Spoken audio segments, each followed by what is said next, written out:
Hello family, welcome back to my another video. ಎಲ್ಲರೂ ಹೇಗಿದ್ದೀರಾ? I hope ಎಲ್ಲರೂ ಚೆನ್ನಾಗಿದ್ದೀರಾ ಅಂತ ಭಾವಿಸ್ತಾ ಇವತ್ತಿನ ವಿಡಿಯೋ ಶುರು ಮಾಡ್ತಾ ಇದ್ದೀನಿ. ಸೊ ಇನ್ನು ಯಾರೆಲ್ಲ ಚಾನಲ್ ಸಬ್ಸ್ಕ್ರೈಬ್ ಮಾಡಿದೆ, ವೀಡಿಯೋಸ್ ತುಂಬ ಜನ ನೋಡ್ತಿದ್ದೀರಾ ಬಟ್ ಸಬ್ಸ್ಕ್ರೈಬ್ ಮಾಡ್ತಿಲ್ಲ. ಪ್ಲೀಸ್ ಸಬ್ಸ್ಕ್ರೈಬ್ ಮಾಡ್ಕೊಂಡು ವೀಡಿಯೋಸ್ ನೋಡಿ ಸಪೋರ್ಟ್ ಮಾಡಿ ಅಂತ ಕೇಳ್ಕೊಳ್ತೀನಿ. ಸೊ ಇನ್ನು ಆದ್ಯ ಹಸ್ಬೆಂಡ್ ಇಬ್ಬರು ಹೋದರು. ಹಸ್ಬೆಂಡ್ ಯಾವಾಗಲೂ ಆದ್ಯನ ಸ್ಕೂಲ್ಗೆ ಬಿಟ್ಬಿಟ್ಟು ಆಗಿ ಡ್ಯೂಟಿಗೆ ಕೂಡ ಹೋಗ್ತಾರೆ. ಇನ್ನು ಇವತ್ತು ಮಂಗಳವಾರ, ಸೊ ಪೂಜೆ ಕೂಡ ಮಾಡೋದಿದೆ.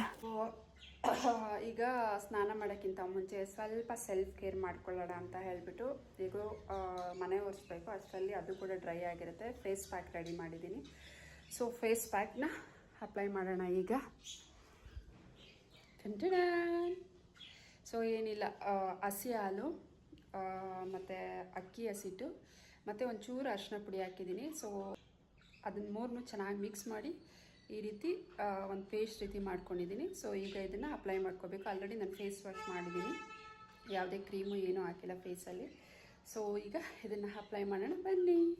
ಇತ್ತೀಚೆಗಂತೂ ಫ್ರೀನೇ ಇಲ್ಲ. ಸೊ ಸೆಲ್ಫ್ ಕೇರ್ ಮಾಡೋದು ತುಂಬಾ ಕಡಿಮೆ ಮಾಡಿಬಿಟ್ಟಿದ್ದೀನಿ, ಎಸ್ಪೆಷಲಿ ಫೇಸ್ಗೆ.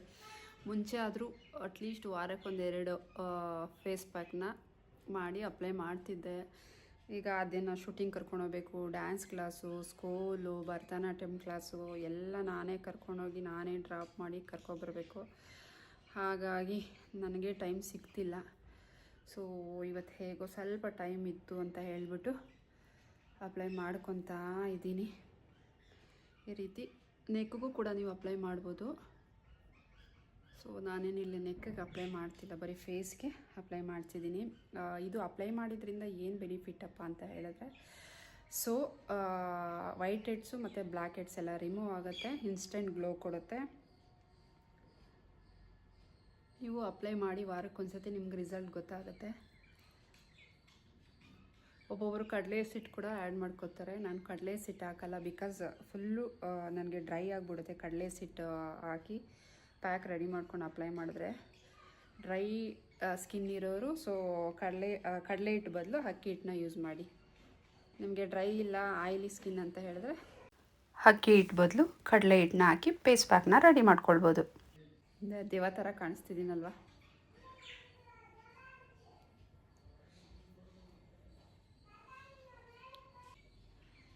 ಸಾಕು, ಇಷ್ಟು ಅಪ್ಲೈ ಮಾಡಿದ್ದೀನಿ. ಸೊ ಈಗ ಡ್ರೈ ಆಗೋಷ್ಟರಲ್ಲಿ ಮನೆಯೆಲ್ಲ ಒರೆಸ್ಬೇಕು. ಮತ್ತು ಮನೆ ಒರೆಸಿ ನಾನು ಸಿಗ್ತೀನಿ. Stay tune. ಸೊ ಈಗ ಎಲ್ಲ ಕೆಲಸ ಮಾಡಿ ಮುಗಿಸಿ ಫ್ರೆಶ್ ಅಪ್ ಕೂಡ ಆದೆ. ಇನ್ನು ಪೂಜೆ ಮಾಡಬೇಕು. ಅಡುಗೆ ಅಂತೂ ಬೆಳಗ್ಗೆದು ಸಾಂಬಾರಿದೆ, ಅದಕ್ಕೆ ರೈಸ್ ಮಾಡಿಕೊಂಡ್ರೆ ಇವತ್ತು ಮಧ್ಯಾಹ್ನದ ಕತೆ ಮುಗೀತು. ಬಿಕಾಸ್ ಸೊಪ್ಪು ಬಿಡಿಸಿಟ್ಟಿದ್ದೀನಿ ಬಸ್ಸಾಂಬಾರಿಗೆ, ಅದು ನೈಟ್ಗೆ ಮಾಡಬೇಕು. ಇವಾಗ ಬಸ್ಸಾರು ಮಾಡ್ಕೊಂಡು ಕೂತ್ಕೊಂಡ್ರೆ ಲೇಟ್ ಆಗಿಬಿಡುತ್ತೆ. ಬಿಕಾಸ್ ಆದ್ಯನೂ ಕರ್ಕೊಂಬಂದು ಮತ್ತು ಡ್ಯಾನ್ಸ್ ಕ್ಲಾಸು, ಸಿಂಗಿಂಗ್ ಕ್ಲಾಸ್ಗೆ ಎರಡಕ್ಕೂ ಹೋಗ್ಬೇಕಾಗುತ್ತೆ. ಸೊ ಹಾಗಾಗಿ ಆರಾಮಾಗಿ ಬಂದು ಸಂಜೆ ಮಾಡ್ಕೊಳ್ಳೋಣ ಅಂತ ಹೇಳಿಬಿಟ್ಟು ಪ್ಲ್ಯಾನ್ ಮಾಡಿದ್ದೀನಿ. ಸೊ ಈಗ ಪೂಜೆ ಮಾಡಬೇಕು. ಒಂದು ಖುಷಿ ವಿಷಯ ಏನಪ್ಪ ಅಂತ ಹೇಳಿದ್ರೆ, ಸೊ ಇವತ್ತು ನನ್ನ ಮನೆಗೆ ರಾಯರ್ ಬಂದಿದ್ದಾರೆ. ರಾಯರ್ ಫೋಟೋ ನಮ್ಮ ಮಾವ ತೊಗೊಂಬಂದು ಕೊಟ್ಟರು. ತುಂಬ ಜನನ ಕೇಳಿದೆ ಫ್ರೆಂಡ್ಸ್ ರಾಯರ್ ಫೋಟೋನ. ಸೊ ಅಂದರೆ ಯಾವತ್ತಿನ ದಿನ ಬರಬೇಕು, ರಾಯರು ಯಾವತ್ತು ನಮ್ಮ ಮನೆಗೆ ಬರಬೇಕು ಅನಿಸುತ್ತೆ, ಆವತ್ತಿನ ದಿನವೇ ಸೇರೋದು ಅಂತ ಅನಿಸುತ್ತೆ. ತುಂಬ ಜನನ ಕೇಳಿದೆ, ಯಾರೂ ಕೂಡ ತೊಗೊಂಬಂದು ಕೊಡಲಿಲ್ಲ. ಸೊ ಈ ಟೈಮ್ಗೆ ಬರಬೇಕು ಅಂತ ರಾಯರ ಆಶೀರ್ವಾದ ಇತ್ತು ಅನಿಸುತ್ತೆ. ಹಾಗಾಗಿ ಇವತ್ತು ನಮ್ಮ ಮನೆಗೆ ಸೇರಿದೆ. ಸೊ ನನಗಂತೂ ಇವತ್ತು ಪೂಜೆ ಮಾಡೋಕ್ಕೆ ತುಂಬ ಅಂದರೆ ತುಂಬ ಎಕ್ಸೈಟ್ಮೆಂಟ್ ಆಗಿದ್ದೀನಿ. ರಾಯರ ಫೋಟೋ ಇಟ್ಟು ಪೂಜೆ ಮಾಡಿದ್ರೆ ಏನು ಮನಸ್ಸಿಗೆ ಒಂಥರ ನೆಮ್ಮದಿ. ಸೊ ರಾಯರು ನನ್ನ ಜೀವನದಲ್ಲಿ ಏನು ಪವಾಡ ಮಾಡಿದ್ರು ಅಂತ ಇವತ್ತಿನ ವಿಡಿಯೋದಲ್ಲಿ ಶೇರ್ ಮಾಡ್ಕೊಳ್ತೀನಿ. ಸೊ ನೋಡಿ ರಾಯರ್ ಫೋಟೋ, ನನಗಂತೂ ತುಂಬ ಅಂದರೆ ತುಂಬಾ ಖುಷಿ, ತುಂಬ ಎಕ್ಸೈಟ್ಮೆಂಟ್ ಆಗಿದ್ದೀನಿ. ಸೊ ನನಗೊಂಥರ ಆನಂದ ಬಾಷ್ಪನೇ ಬಂತು ಅಂತ ಹೇಳ್ಬೋದು, ಅಷ್ಟು ಖುಷಿ ಆಯಿತು. ಸೊ ನಿಮ್ಮಗಳ ಜೊತೆ ನಾನು ಇದನ್ನು ಶೇರ್ ಮಾಡ್ಕೊಳ್ಬೇಕು ಅಂತ ತುಂಬ ದಿನದಿಂದ ಆಸೆ ಇತ್ತು. ಸೊ ಇವತ್ತು ನಾನು ರಾಯರು ಏನು ಪವಾಡ ಮಾಡಿದ್ರು ನಮ್ಮ ಜೀವನದಲ್ಲಿ ಅಂತ ಶೇರ್ ಮಾಡ್ಕೊಳ್ತೀನಿ. ಅದಕ್ಕಿಂತ ಮುಂಚೆ ಫೋಟೋ ಓಪನ್ ಮಾಡೋಣ, ರಾಯರ್ ಫೋಟೋ. ಸೊ ಈಗಂತೂ ಎಲ್ಲರ ಮನೇಲಿ ರಾಯರು ಇದ್ದೇ ಇರ್ತಾರೆ. ಸೊ ನನಗೆ ಆಲ್ಮೋಸ್ಟ್ ತುಂಬ ಒಂದು 6-5 ಮಂತ್ಸಿಂದ ನನಗೆ ತುಂಬ ಆಸೆ ಇತ್ತು ರಾಯರ್ ಫೋಟೋ ನಮ್ಮ ಮನೆಗೆ ಬರಬೇಕು ಅಂತ. ಫೈನಲಿ ಅದು ಈಗ ಈಡೇರಿದೆ. ಸೊ ನನಗಂತೂ ರಾಯರು ನೋಡಿ ತುಂಬ ಅಂದರೆ ತುಂಬಾ ಖುಷಿ ಆಯಿತು ಗೈಸ್. ನನ್ನ ಮಾತೆಲ್ಲ ನಿಮ್ಗೆ ಗೊತ್ತಾಗ್ತಿರ್ಬೋದು ಎಷ್ಟು ಖುಷಿ ಆಯಿತು ಅಂತ ಹೇಳಿದ್ರೆ. ಸೊ ನಮ್ಮ ಮಾವನಿಗೆ ಎಷ್ಟು ಥ್ಯಾಂಕ್ಸ್ ಹೇಳಿದ್ರು ಸಾಕಾಗೋದಿಲ್ಲ. ಸೊ ಫೈನಲಿ ನೋಡಿ ರಾಯರ್ ಫೋಟೋ ಈ ರೀತಿ ಇದೆ. ಸೊ ಎಷ್ಟು ಮುದ್ದಾಗಿ ಕಾಣಿಸ್ತಿದ್ದಾರಲ್ವ ರಾಯರು. ಸೊ ಖುಷಿ ಆಯಿತು. ಸೊ ಈಗ ಇದನ್ನು ರಾಯರ್ ಫೋಟೋ ಮನೆಗೆ ಬಂತಲ್ವ, ಪೂಜೆ ಮಾಡೋಣ ಹೇಗೋ ಇವತ್ತು ಮಂಗಳವಾರ ಅಂತ ಹೇಳಿಬಿಟ್ಟು, ಸೊ ರಾಯರ್ ಫೋಟೋನೆಲ್ಲ ನೀಟಾಗಿ ಬಿಚ್ಚಿ ಒರೆಸಿ ಕುಂಕುಮ ಎಲ್ಲ ಇಟ್ಟು ದೇವ್ರ ಫೋಟೋಸ್ ಎಲ್ಲ ಇಟ್ಟಿದ್ದೀನಿ ಅಲ್ವಾ, ಸೊ ಅಲ್ಲಿ ಇಡೋಣ ಅಂತ ಪ್ಲ್ಯಾನ್ ಮಾಡಿದೆ. ಬಟ್ ಅಲ್ಲಿ ಫೋಟೋ ಸ್ವಲ್ಪ ದೊಡ್ಡದು ಅಂತ ಅನಿಸುತ್ತೆ, ಫೋಟೋ ಇಡಿಸ್ಲೇ ಇಲ್ಲ.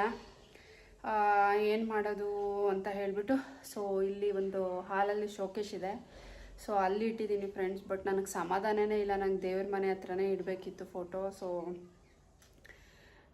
ಏನು ಮಾಡೋದು, ಹಾಗೆ ಹೇಗೋ ಓಪನ್ ಮಾಡಿ ಎಲ್ಲ ರೆಡಿ ಮಾಡಿದ್ದೀನಿ, ಮಂಗಳವಾರ ಪೂಜೆ ಮಾಡಬೇಕು ಅಂತ ಹೇಳಿಬಿಟ್ಟು ಸದ್ಯಕ್ಕೆ ಇಲ್ಲಿ ಇಟ್ಟಿದ್ದೀನಿ. ನೋಡಬೇಕು ಹಸ್ಬೆಂಡ್ ಬಂದಮೇಲೆ ಏನು ಪ್ಲ್ಯಾನ್ ಮಾಡ್ತಾರೆ ಅಂತ ತೋರಿಸ್ತೀನಿ ಎಲ್ಲಿಟ್ಟಿದ್ದೀನಿ ಅಂತ ಹೇಳಿಬಿಟ್ಟು.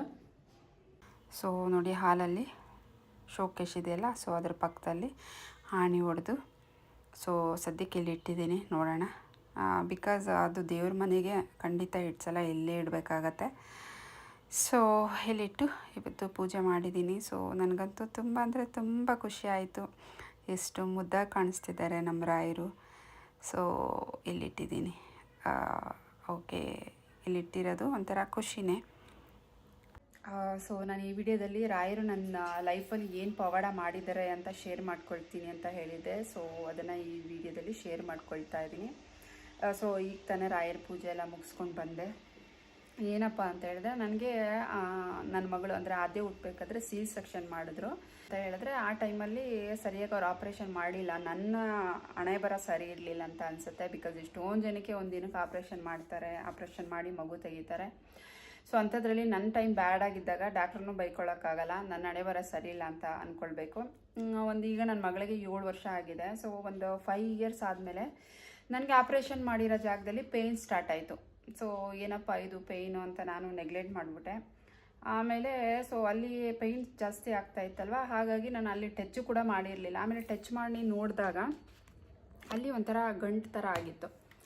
ಸೊ ಗಂಟು ಥರ ಆಗಿತ್ತು. ಹಂಗೆ ಹೋಗಿ ಸರಿ ಡಾಕ್ಟ್ರನ್ನ ಒಂದು ಸತಿ ಕನ್ಸಲ್ಟ್ ಮಾಡೋಣ ಅಂತ ಹೇಳ್ಬಿಟ್ಟು ಡಾಕ್ಟ್ರ್ ಹತ್ರ ಹೋದ್ವಿ, ಇಲ್ಲೇ ಬ್ಯಾಪ್ಟಿಸ್ಟಲ್ಲಿ ಹೋದಾಗ ಅವರು ಸ್ಕ್ಯಾನ್ ಮಾಡೋಕ್ಕೆ ಹೇಳಿದ್ರು. ಬಿಕಾಸ್ ಗೊತ್ತಾಗಲ್ಲ, ಸ್ಕ್ಯಾನ್ ಮಾಡೋಣ ಅಂತ ಹೇಳ್ಬಿಟ್ಟು ಸ್ಕ್ಯಾನ್ ಮಾಡೋಕ್ಕೆ ಹೇಳಿದ್ರು. ಸ್ಕ್ಯಾನ್ ಮಾಡಿಸ್ಕೊಂಬಂದ್ಮೇಲೆ ಸೊ ಅದು ಸ್ಕ್ಯಾರ್ ಆಗುತ್ತೆ. ಒಬ್ಬೊಬ್ರಿಗೆ ಈ ಥರ ಆಪ್ರೇಷನ್ ಮಾಡಬೇಕಾದ್ರೆ ಈ ಮಂತ್ಲಿ ನಾವು ಪೀರಿಯಡ್ಸ್ ಏನಾಗ್ತೀವಲ್ಲ, ಸೊ ಅದು ಬ್ಲಡ್ಡು 1 ಡ್ರಾಪು 2 ಡ್ರಾಪು ಅಲ್ಲಿ ಸ್ಟ್ರಕ್ ಆಗೋಗ್ಬಿಟ್ಟಿದೆ. ಸೊ ಆ ಥರ ಆಗಿರೋದಕ್ಕೆ ನಿಮಗೆ ಪೇಯ್ನ್ ಬರ್ತಾ ಇದೆ ಅಂತ ಹೇಳಿದರು. ಸೊ ಇದು 3 ಮಂತ್ಸ್ ಟ್ಯಾಬ್ಲೆಟ್ ಕೊಡ್ತೀನಿ, ಅಂದರೆ ಡೇಟ್ ಆಗದೆ ಇರೋ ಥರ, ಅಂದರೆ ಪೀರಿಯಡ್ಸ್ ಬ್ಲಡ್ಡು ಹೋಗದೆ ಇರೋ ಥರ ಟ್ಯಾಬ್ಲೆಟ್ ಕೊಡ್ತೀನಿ. ಸೊ 3 ಮಂತ್ಸ್ ಆದಮೇಲೆ ಬಂದು ನೀವು ಮತ್ತೆ ಸ್ಕ್ಯಾನಿಂಗ್ ಮಾಡಿ, ಸೊ ಅದರಲ್ಲೂ ಕಡಿಮೆ ಆಗಿಲ್ಲ ಅಂದರೆ ಆಪ್ರೇಷನ್ ಮಾಡಲೇಬೇಕು ಅಂತ ಹೇಳಿಬಿಟ್ರು. ಸೊ ಮೊದಲೇ ನಂಗೆ ಆಪ್ರೇಷನ್ ಅಂದರೆ ಭಯ. ಫಸ್ಟ್ ಆಫ್ ಆಲ್ ನಾನು ವೀಕ್ ಇದ್ದೀನಿ, ಬ್ಲಡ್ ಕೂಡ ಇಲ್ಲ ನನ್ನ ಬಾಡೀಲಿ. ಸೊ ಏನಪ್ಪ ಮಾಡೋದು ಅಂತ ಹೇಳ್ಬಿಟ್ಟು ಸರಿ ಮಾತ್ರೆನೇ ತೊಗೊಳ್ಳೋಣ ಅಂತ ಹೇಳ್ಬಿಟ್ಟು 3 ತಿಂಗಳು ವನವಾಸ ಗೈಸ್. 3 ತಿಂಗಳು ಅದೇ ಇದು ಬ್ಲಡ್ಡು ಮನುಷ್ಯನ ಬಾಡೀಲಿ, ಅದು ಎಸ್ಪೆಷಲಿ ಹೆಣ್ಮಕ್ಳಿಗೆ ಮಂತ್ಲಿ ಪೀರಿಯಡ್ಸ್ ಆದರೆ ಒಂಥರ ಹೆಲ್ದಿ ಅಂತಲೇ ಹೇಳ್ಬೋದು. ಸೊ ಇನ್ನು 3 ತಿಂಗಳು ಏನು ಮಾಡೋದು, ಅದು ಆಪ್ರೇಷನ್ಗಿಂತ ಇದು ಬೆಟರ್ ಅಲ್ಲ ಅಂತ ಹೇಳ್ಬಿಟ್ಟು 3 ತಿಂಗಳು ಟ್ಯಾಬ್ಲೆಟ್ ತೊಗೊಂಬಂದು ತಿಂದೆ. 3 ತಿಂಗಳು ಪೀರಿಯಡ್ಸ್ ಆಗಲಿಲ್ಲ, ಟ್ಯಾಬ್ಲೆಟ್ ತೊಗೊಂಬಂದು ತಿಂದಾಗ. ಸೊ ಅದಾದಮೇಲೆ 3 ತಿಂಗಳಾದಮೇಲೆ ಟ್ಯಾಬ್ಲೆಟ್ ಯಾವಾಗ ಸ್ಟಾಪ್ ಮಾಡಿದೆ, 2-3 ದಿನ ಆದಮೇಲೆ ಫುಲ್ಲು ಹೊಟ್ಟೆ ನೋವು, ಅಂದರೆ ಅಷ್ಟು ಹೊಟ್ಟೆ ನೋವು, ಹೆವಿ ಬ್ಲೀಡಿಂಗು.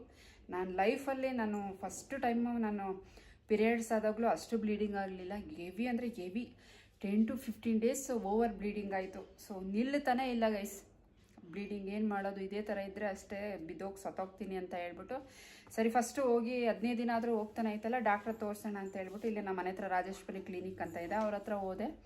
ಈ ಥರ ಎಲ್ಲ ಎಕ್ಸ್ಪ್ಲೈನ್ ಮಾಡಿದೆ. ಸೊ ಅವರು ಟ್ಯಾಬ್ಲೆಟ್ ಎಲ್ಲ ಕೊಟ್ಟು ಆಮೇಲೆ ಸರಿ ಅಂತ ಹೇಳ್ಬಿಟ್ಟು, ಅಂದರೆ ಬ್ಲೀಡಿಂಗ್ ಸ್ಟಾಪ್ ಆಗೋಕ್ಕೆ ಟ್ಯಾಬ್ಲೆಟ್ ಕೊಟ್ಟರು.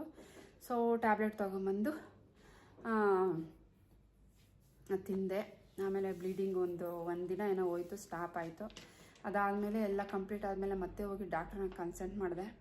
ಸೊ ಈ ಥರ ಆಗಿದೆ, ಇವಾಗೇನು ಆಪ್ರೇಷನ್ ಮಾಡಬೇಕಾ ಏನು ಅಂತ ಕೇಳಿದ್ದಕ್ಕೆ ಇವಾಗೇನು ಪೇಯ್ನ್ ಇಲ್ವಲ್ಲ, ಸೊ ಆಪ್ರೇಷನ್ನು ಮಾಡೋದೇನು ಬೇಡ ಅಂತ ಹೇಳಿದ್ರು. ಆವತ್ತು ಬಂದು ರಾಯರನ್ನ ಬೇಡ್ಕೊಂಡೆ, ದೇವರೇ ನನಗೆ ಇವಾಗಿರೋ ಪರಿಸ್ಥಿತಿ ನಿಮಗೆ ಗೊತ್ತು ದೇವರೇ.